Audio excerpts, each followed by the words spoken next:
E olha só, a Pesquisa Nacional de Saúde Escolar divulgada nesta quarta-feira aponta para o aumento do uso de drogas e álcool entre estudantes de escolas públicas e particulares no Brasil. Nós vamos ao vivo com o repórter Vones Mascarenhas, que tem mais detalhes sobre esse assunto. Vones, bom dia. Bom dia, Cristiane. A Pesquisa Nacional de Saúde Escolar revelou dados alarmantes, especialmente no consumo de crack entre alunos das redes pública e particular. Para você ter uma ideia, a pesquisa que fez atuação na rede particular constatou que 3,1% dos alunos da rede particular de ensino em São Luís já fez uso de crack. Quando se trata da rede pública, esse número cai para 1,8%. A pesquisa continua ainda com dados preocupantes. O consumo de álcool entre alunos da rede particular chega a 15,9% e esse número sobe na rede pública para 19,5%. Também foi constatado que tanto na rede pública quanto na rede particular de ensino de São Luís, não há bibliotecas em 10,9% das escolas e em 66% das escolas particulares e públicas não há laboratórios de informática, por exemplo. Esses números vão servir como base para a elaboração de políticas públicas dos Ministérios da Saúde e da Educação. E estão preocupando especialmente a Polícia Militar do Maranhão, que já possui grupos especiais como o GEAP, que é o Grupo Especial de Apoio às Escolas, e que vai tentar reestruturar suas estratégias de atuação diante destes números. A pesquisa foi feita pelo Instituto Brasileiro de Geografia e Estatística e ouviu alunos de 3.000 escolas em todo o Brasil. No Maranhão, apenas São Luís foi contemplada com a pesquisa, sendo 17 escolas particulares e 48 escolas da rede pública de ensino municipal e estadual. Cristiane. Obrigada, Vones, pelas informações. Representantes do Conselho Nacional de Justiça e da Comissão Nacional do Ministério Público Federal fazem visita às unidades prisionais de São Luís. Depois da visita, o juiz auxiliar do Conselho Nacional de Justiça, Douglas Martins, chamou a atenção para a violência nos presídios maranhenses e diz que o Maranhão é o estado que registra maior número de mortes no sistema prisional. Os problemas no sistema penitenciário puderam ser vistos antes mesmo da comissão entrar nos presídios. Uma briga entre duas mulheres que possuíam o mesmo registro para visitar um preso revela a fragilidade do controle de acesso das unidades prisionais. Esse foi apenas um dos problemas encontrados pelos representantes do Conselho Nacional do Ministério Público. O quadro é extremamente preocupante e de total anomalia. Nós estamos diante de um quadro que não se compactua com a Constituição, com as leis, com os direitos dos presos, com a segurança da sociedade. Mas vamos prosseguir, vamos prosseguir as visitas. Não estamos em visita. A vistoria foi coordenada pelo Conselho Nacional do Ministério Público, a pedido da Procuradoria-Geral de Justiça do Maranhão, o secretário de Justiça e Administração Penitenciária, o presidente da Comissão de Direitos Humanos da OAB, representantes do Conselho Nacional de Justiça e o juiz titular da Vara de Execuções Penais também participaram da inspeção. Precisamos aproveitar esse momento para fazer uma revolução no sistema prisional, com a construção de unidades e funcionamento de unidades adequadas, com a aplicação da lei de execução penal na sua inteireza. Porque chega dessa história de deixar um preso o dia todo dentro de uma cela, 365 dias dentro do ano. Desse jeito não se recupera ninguém. E o processo de ressocialização, ele é importante, porque com a ressocialização a sociedade também é protegida. No instante que o preso é ressocializado, você evita que ele venha praticar crime novamente, e aí a sociedade também ganha. De acordo com dados fornecidos pela Procuradoria-Geral de Justiça do Maranhão aos membros do Conselho Nacional do Ministério Público, um erro de gestão seria um dos principais fatores que estão gerando caos no sistema prisional do Estado. Para se ter uma ideia, aqui o preso custa em média R$ 3.600 por mês aos cofres públicos, um dos mais altos do Brasil. Um custo que seria suficiente para se aplicar uma boa gestão do sistema prisional. Em resposta, o secretário de Justiça e Administração Penitenciária anunciou os investimentos que estão sendo feitos para ampliar o número de vagas no Maranhão. Com 30 dias, se Deus quiser entregar a casa de detenção, depois vamos construir também lá na Princesa Pedrinha uma reforma também de adequação dela. E com essa adequação nós vamos ganhar 750 vagas em torno de 60 dias na região metropolitana. Associado a isso, vamos iniciar imediatamente o presídio de segurança máxima, que vai ser logo no início aqui da BR, ao lado da Coca-Cola. Então, para a região metropolitana, vamos ter em torno de quase 1.000 vagas, já ter no máximo em 3, 4 meses. o que vai resolver, em definitiva, a questão do déficit carcerário na região metropolitana. Associado a isso, nós vamos entrar no processo de construção e ampliação no interior do Estado, para ver, em definitivo, a questão da descentralização administrativa da gestão penitenciária no Estado do Maranhão. Bom, hoje a comissão se reúne com a governadora Rosiana Sarney e a gente viu aí na entrevista, nas matérias, nas reportagens, na repercussão sobre essa visita, que o CNJ não gostou muito do que viu, nem a Comissão Nacional do Ministério Público Federal. A situação lá em Pedrinhos, de fato, é muito séria, tanto que sai essa declaração de que o Maranhão é o estado com maior mortes no sistema prisional. Nós estamos aqui no plenário da Assembleia, no portal da Assembleia, recebendo o deputado Otelino. Bom dia, deputado. Bom dia. Seja bem-vindo ao portal da Assembleia. Obrigado. Bom, a gente vê que a situação é extremamente grave, né, e que chama a atenção aí de todas essas instituições nacionais. É muito grave o que está acontecendo no sistema carcerário maranhense, o sistema de segurança pública como um todo. E nesse momento agora, como entrou nessa grave crise, chamou a atenção de diversas instituições, inclusive do Brasil. Mas o que nos impressiona é perceber que o governo do estado, a governadora, que já é governadora há 13 anos, só agora, no momento em que a crise, se estoura uma crise dessa gravidade, é que começa a tomar providências, inclusive para decretar emergência no sistema penitenciário. Por que não fez isso antes? Antes dessas barbaridades que aconteceram no sistema penitenciário, antes dessas fugas, porque só agora, no meio dessa crise toda. Então, o que nós lamentamos é que tenha demorado tanto e esperamos que o governo cumpra com seu papel e dê uma solução para esse problema o mais rápido possível. Bom, deputado, em debates que a gente faz aqui no portal da Assembleia, vários representantes de várias instituições têm colocado a pulverização, né, do sistema prisional, ou seja, a construção de várias unidades pelo interior do estado, né, nas comarcas, como uma das saídas, né, para evitar todo esse problema. O que o senhor pensa a respeito disso? Eu acredito que essa solução da descentralização é o caminho correto. Acho que deveria ter acontecido antes, porque se concentrar tudo num complexo penitenciário só, evidentemente que terão problemas como esse que estão acontecendo, pela superlotação, pela questão dos tipos de crimes diferentes cometidos, que acaba misturando todos os tipos de detento numa mesma área, tem essa confusão de facções. Então a descentralização, ela de fato vai ser um passo interessante. Agora, não adianta a Secretaria isoladamente tentar resolver o problema. O problema da gestão penitenciária no Maranhão é um problema de governo. Se a governadora não liderar a solução desse problema, se ela não mostrar a cara, porque até agora todos falaram, menos a governadora, o problema não se resolverá. É preciso que a governadora tenha coragem e disposição para liderar a solução desse grave problema do Maranhão. E, sobretudo, que haja uma força-tarefa das diversas instituições, tanto do Judiciário, né, do Executivo e também do Parlamento. Né? O Parlamento também tem um papel importante nessa crise toda de discutir, de fazer proposições também. Sim, a Assembleia tem participado, tem estado presente, esse debate tem estado aqui dentro dessa casa, tem sido permanente. As instituições como o Ministério Público, como o Judiciário, têm demonstrado interesse em colaborar na solução, mas é preciso, além dessa união de forças que é essencial, que o Poder Executivo do Estado lidere esse grande movimento para tirar da crise a gestão penitenciária do Maranhão.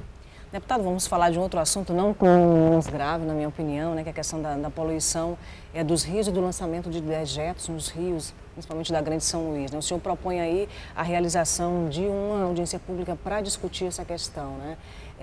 A gente precisa, de fato, encarar esse problema aqui na Grande São Luís, a falta do saneamento e a morte desses rios que antes eram extremamente perenes. Na realidade, essa discussão sobre a poluição dos rios e das praias de São Luís, ela já é uma discussão antiga. Até quem diga que se discute muito e concretamente se faz pouco. Mas, na realidade, é preciso chamar sempre a discussão para que o assunto não fique esquecido. Hoje, um dos problemas mais graves de São Luís, tanto no aspecto ambiental quanto de saúde pública, é a contaminação dos nossos cursos hídricos. E já vieram recursos, volumes de recursos elevados para o governo do Estado do Maranhão, para despoluir, para tratar o esgoto da cidade e, consequentemente, melhorar a qualidade da água das praias e também dos rios. E, infelizmente, o que se vê são as estações que foram construídas paradas e outras que estão por construir, as obras nem foram iniciadas. Então, o sentido dessa audiência pública é continuar promovendo essa discussão para que a sociedade saiba o que é que os poderes públicos estão fazendo e o que não estão fazendo. Bom, o ministro Gastão Vieira anunciou aí recursos, né, da ordem de 10 milhões de reais para a recuperação do rio que corre lá para as praias, né, que compõem ali a Avenida Litorânea, né? Mas a gente sabe que na periferia de São Luís também precisa se ter um olhar atento aí das políticas públicas, né? Nós sabemos, embora todo recurso que venha, desde que ele de fato seja aplicado para a despoluição de rios, seja importante, nós sabemos que esse recurso que foi liberado pelo Ministério do Turismo, ele não vai resolver o problema. É preciso tratar todas as bacias hidrográficas de São Luís, que recebem uma quantidade de esgoto e de lixo grande. A partir desse tratamento é que nós vamos poder ter uma perspectiva de solução para a questão da poluição dos rios e das praias de São Luís. Agora é importante que nessa audiência, né, todos esses entes, né, do setor estejam presentes, se façam presentes para essa discussão ser bastante ampla, né? Sim, é essencial que estejam presentes representantes da CAEMA, que é o maior poluidor, contraditoriamente é o maior poluidor da cidade de São Luís, representantes da Secretaria de Saúde, da Secretaria de Meio Ambiente, tanto do Estado quanto do município. É importante que cidadãos e cidadãs comuns estejam presentes, entidades da sociedade civil organizada, para que essa audiência possa ser rica e possa produzir o que nós queremos, que é o quê? Chamar a atenção e cobrar das autoridades públicas que cumpram o seu papel e de fato trabalhem para despoluir os rios de São Luís. Deputado, muito obrigada pela sua participação aqui no Portal da Assembleia. Obrigado também. Bom, no próximo bloco a gente vai discutir violência contra a mulher com a deputada Gardênia Castelo. Um instante só.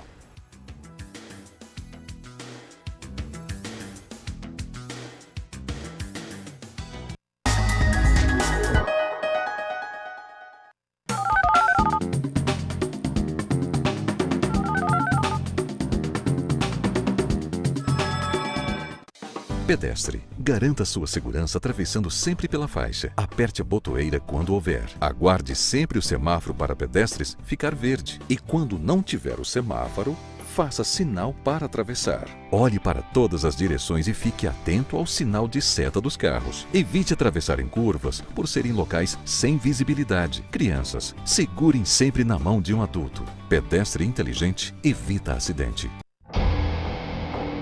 Quando uma pessoa provoca alguém como ele na rua, não tem ideia do que ele é capaz. Sou capaz de deixar pra lá. Minha vida vale muito mais do que qualquer briga ou discussão. No Brasil, centenas de pessoas são mortas por motivos fúteis. Conte até 10. A raiva passa e a vida fica. Paz. Essa é a atitude. Uma campanha do Conselho Nacional do Ministério Público e ENASP.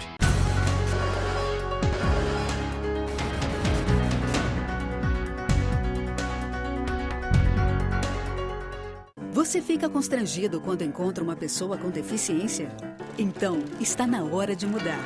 Deficiência não é doença e essas dicas são para você. Ao encontrar uma pessoa cega, toque em seu braço e se apresente antes de começar a conversa. Para caminhar, coloque a mão da pessoa cega no seu ombro ou no cotovelo dobrado. Deixe que ela acompanhe o seu corpo e avise com antecedência sobre a existência de barreiras. Nunca faça carinho ou dê alimentos ao cão-guia. Ele está trabalhando para o cego e não pode ser distraído. O cão-guia também pode entrar em qualquer ambiente público. É um direito garantido por lei. Cidadania é saber conviver com as diferenças.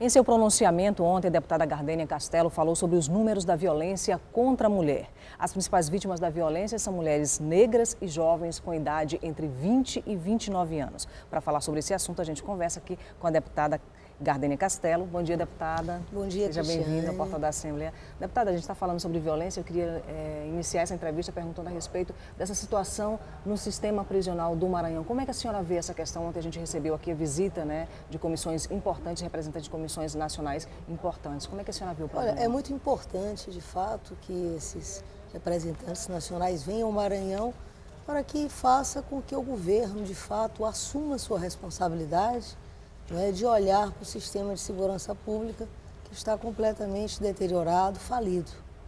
Isso a gente tem visto aí já há algum tempo. Então, eu acredito que foi necessário, de fato, que essas autoridades nacionais viessem para cá para que se possa ter alguma atitude, né, sendo tomada por parte do governo. Bom, agora em relação à violência contra a mulher, a gente tem dados que não são dados muito animadores, né? Apesar da Lei Maria da Penha, apesar do avanço, né, das conquistas que se teve nos últimos anos, mas a gente vê que a rede de proteção à mulher, ela ainda não funciona a contento por conta disso, esses números aí que o IPEA revela. Não funciona. A última pesquisa do IPEA, divulgada no último dia 25, mostra que depois da Lei Maria da Penha, diminuiu muito pouco a violência. Entre 2001 e 2006, a cada 100 mil mulheres iam a óbito 5,28 mulheres.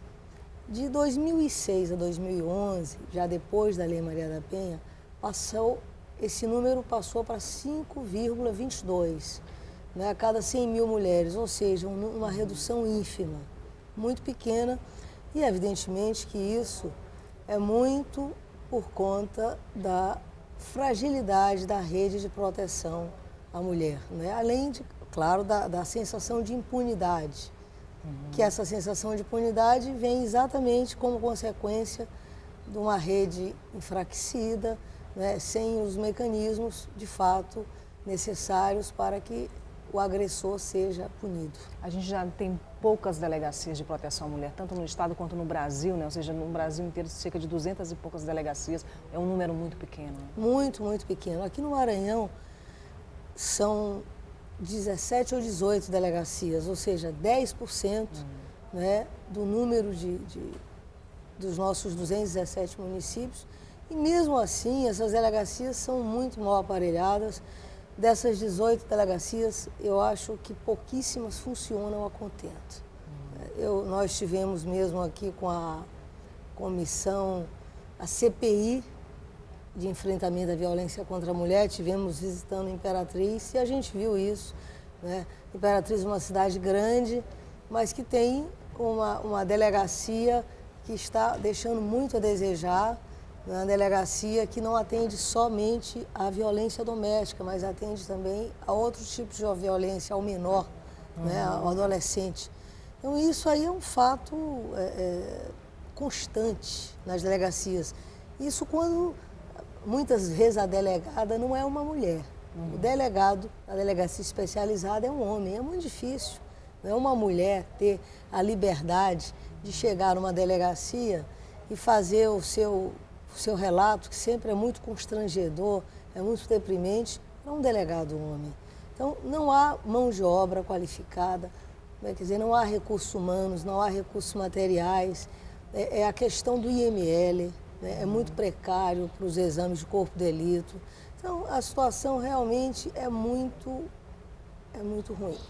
Bom, a gente tem um dado aqui que são 50 mil crimes entre 2001 e 2011, dos quais 50% foram com arma de fogo. Né? E segundo o IPEA, constatou que 29% desses óbitos ocorreram na casa da vítima. Ou seja, a gente está falando de uma relação de intimidade onde o agressor, né, como a senhora falou ontem na sessão plenária, no seu discurso, né, dormindo com o inimigo. Né? Então a mulher, muitas vezes, esse agressor é o próprio marido, é o próprio companheiro. É verdade, a mulher é vítima, na metade dos casos, sempre em casa, né? Sempre do seu companheiro ou do seu ex-companheiro, e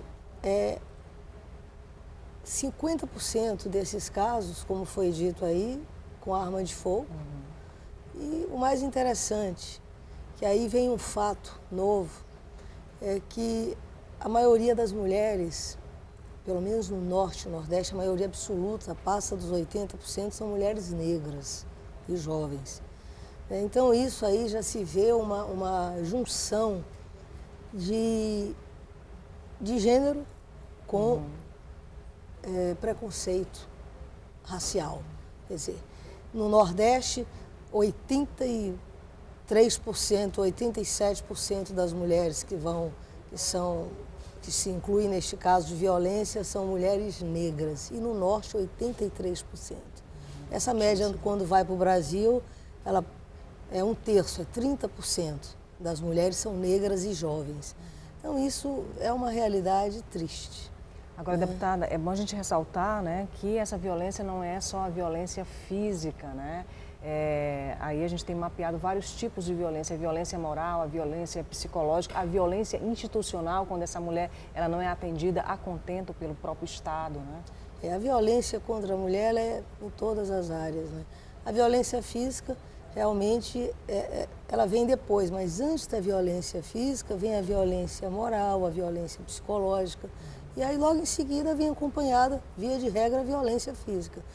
E ainda, como você disse aqui, a violência institucional, não é? Inclusive quando a mulher não tem os seus direitos respeitados, em diversos lugares, como nos hospitais, por exemplo.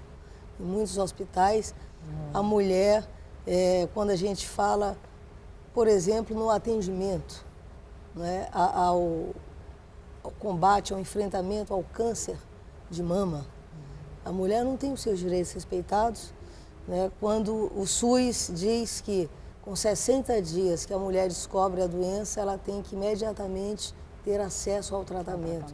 Isso é uma violência, né? Isso aí está ceifando ou está encaminhando para que a mulher também perca a sua vida.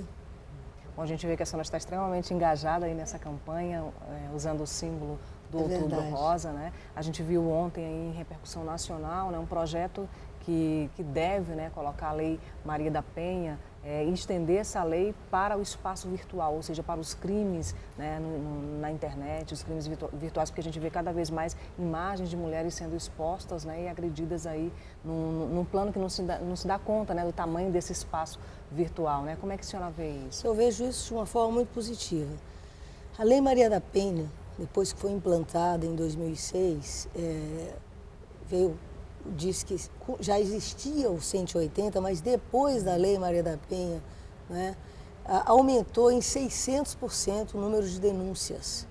Né? Então é muito importante que a Lei Maria da Penha seja muito divulgada, mesmo que vá para o sistema virtual, porque a gente tem certeza que isso aí fortalece, encoraja para que a mulher denuncie todo e qualquer tipo de agressão contra ela. Isso é fundamental. Deputada, muito obrigada pela sua participação no Portal da Assembleia. Daqui a pouquinho tem trabalho aqui nesse espaço, né, no plenário da Assembleia Legislativa. Muito obrigada. Bom dia. Bom dia. Bom, a gente vai ver no próximo bloco os destaques da sessão plenária de ontem. Segurança pública e orçamento do Estado estiveram entre os assuntos em destaque na sessão plenária. Até já.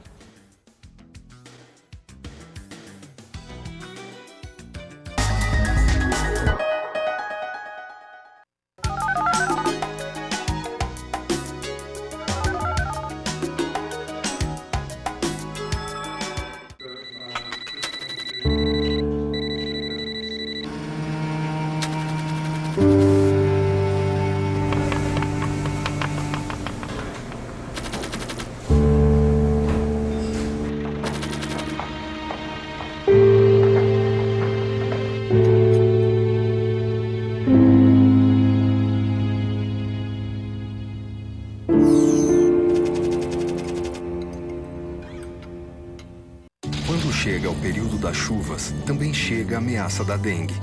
Por isso, é preciso tomar todos aqueles cuidados que conhecemos muito bem. É importante não deixar nada que possa acumular água exposto ao tempo. Encontre e elimine todos os lugares onde o mosquito da dengue pode se reproduzir. Porque quando você encontra os possíveis focos da dengue, a dengue não encontra você. Dengue é fácil combater, só não pode esquecer. Ministério da Saúde e Governo Federal.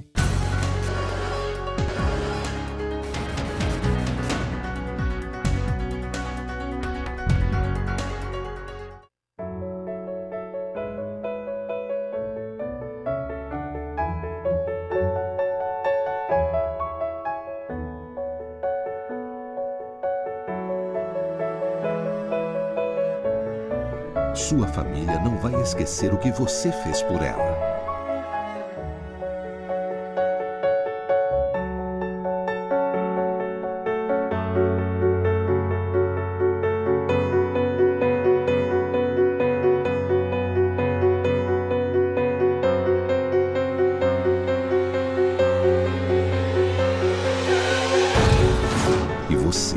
que fez com eles.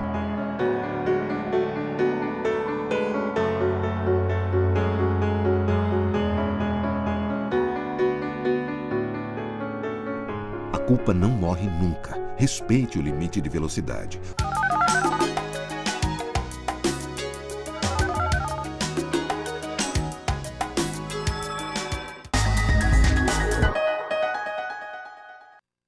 Os assuntos que marcaram a sessão plenária da quarta-feira, segurança pública e o orçamento do Estado, estiveram entre os assuntos que mais repercutiram na sessão plenária. No grande expediente, a deputada Gardênia Castelo falou sobre os números da violência contra a mulher. O serviço de atendimento telefônico, que oferece orientação para as mulheres vítimas de violência, o 180, fechou o ano de 2012 com 88.685 relatos de agressão, contra 12.664 há 6 anos. Então, a diferença realmente é enorme, o que representa um crescimento de 600% durante esse período.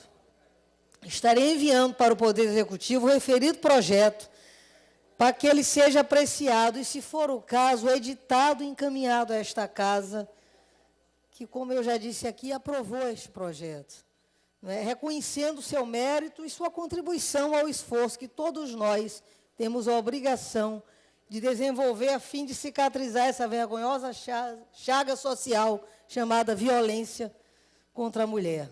O deputado Hélio Soares falou sobre a situação do sistema de saúde pública na ilha de São Luís. Esses atendimentos aqui que nós temos assistido, que eu tenho acompanhado, não é para ser humano nenhum. Os socorrões, superlotados de gente, é gente pelos corredores de uma maneira geral, é nos banheiros, nas calçadas, esperando atendimento. Tem que ser feito alguma coisa. Temos que colocar essa política pública da área da saúde acima de qualquer cor partidária. Temos que fazer aqui, decretar um SOS, é um socorro de uma maneira geral. Não podemos ver os nossos co-irmãos da maneira como se vê lá. É tipo um mercado onde a carne e o peixe está tudo estragado. O deputado Otelino Neto falou sobre o cenário para as eleições de 2014. Eu disse ao Jornal Pequeno no início do mês que estava preocupado com a radicalização dessa pré-campanha e a tendência era esquentar mais do ano da eleição. Porque já havia alguns sinais de perseguição política, de tentativa de caluniar, de tentativa de usar as instituições para amedrontar adversários. E o que está se percebendo é que, infelizmente, isso está acontecendo já muito cedo. A deputada Elisiane Gama também se manifestou sobre o sistema de segurança e a visita da Comissão Nacional de Segurança Pública. E pegar um ponto específico, deputada Thalina, que Vossa Excelência trouxe, que é muito preocupante, que é a questão da redução orçamentária na segurança pública no Estado do Maranhão. Neste exato momento, nós estamos tendo aí algumas visitas do Conselho do Ministério Público, OAB, Defensoria Pública e várias outras organizações de direitos humanos visitando as unidades penitenciárias, especificamente a unidade penitenciária de Pedrinhas, que nós vivemos nos últimos dias uma situação realmente preocupante, dada as rebeliões de uma forma reiterada que tem acontecido no sistema prisional do Estado do Maranhão. O Tribunal de Contas do Estado, TCE, condenou o ex-prefeito do município de São Luís Gonzaga do Maranhão, Luiz Gonzaga Muniz Fortes Filho, a devolver aos cofres públicos mais de 7,3 milhões de reais, além do pagamento de multas que somam 59 mil reais. As contas de gestão de vários municípios foram julgadas em sessão plenária realizada nesta quarta-feira. Entre as irregularidades detectadas estão despesas sem licitação, ausência de documentos nas prestações de contas e ausência de retenção do imposto de renda. Mais um reconhecimento à singularidade da cultura do Maranhão. A canoa Dinamar, típica de nossa costa, agora é patrimônio naval brasileiro. O título foi concedido pelo Instituto de Patrimônio Histórico e Artístico Nacional, IFAM. A reportagem é de Natália Macedo. Agora ela é patrimônio naval. O título de tombamento, a canoa costeira Dinamar, integra uma experiência inédita no Brasil. Pela primeira vez na história, embarcações típicas do litoral estão protegidas pelo Instituto do Patrimônio Histórico e Artístico Nacional.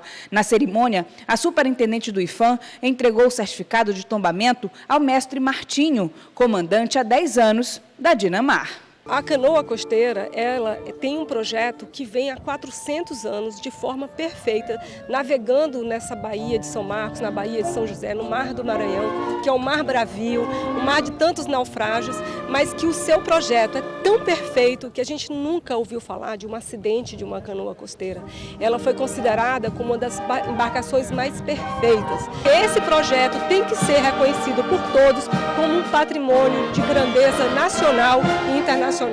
A canoa costeira também faz parte da paisagem cultural que cerca a ilha de São Luís, que é reconhecida como patrimônio mundial pela Unesco. A canoa costeira é uma embarcação de madeira que, ao longo dos tempos, foi adaptada às condições de navegação da costa maranhense, explicou o pesquisador e diretor do Estaleiro Escola, Luiz Felipe Andrés. O título é também um reconhecimento às histórias de vida dos mestres das embarcações. A vida dele se confunde com a vida da embarcação. Aliás, todos eles, esses mestres de embarcações, eles têm uma relação quase familiar com a embarcação. Ela parece um ente vivo, ela faz parte da família. E essa embarcação ele a tem durante muitos anos que ele vem trabalhando. Ela é ao mesmo tempo a casa, um pouco a casa dele, ela é o ganha-pão dele, ela é a vida dele. Autoridades, secretários de Estado, mestres navais participaram da cerimônia, que ampliou a lista de bens materiais do Brasil, um incentivo também ao turismo do Maranhão. O Estado tem o segundo maior litoral do país. A preservação dessas canoas, que se dá através desse estaleiro, que tem parte da sua manutenção pelo governo do Estado, é uma possibilidade a mais criada pelo governo, no sentido de que haja exploração turística. É natural que nós temos aqui no Maranhão que obedecer às tábuas das marés, porque quando a maré está baixa, que nós não podemos navegar nessa bela costa, mas é a possibilidade a mais. E com este título, ele nos dá a responsabilidade de continuar neste caminho, porque entendemos e foi confirmado que é o caminho certo da preservação da história náutica através desse estaleiro que resgata, recupera não apenas a canoa costeira, mas tantas outras embarcações que são típicas do Maranhão. A Dinamar passou por reformas em 2010. De lá para cá, ela é como se fosse uma casa para seu Martinho e os tripulantes. Natural de Alcântara, o mestre conta que faz a travessia diariamente para São Luís, tradição mantida com orgulho na canoa completamente restaurada. Ela era uma canoa toda acabada. Antes era toda acabada? Toda acabada. E agora? Ela melhorou 100%, é uma canoa nova, uma canoa bonita. A banda de crianças e adolescentes do Bom Menino encerrou a programação homenageando o mestre Martinho e sua canoa Dinamar com o Lago dos Cisnes, hino oficial da Marinha Brasileira.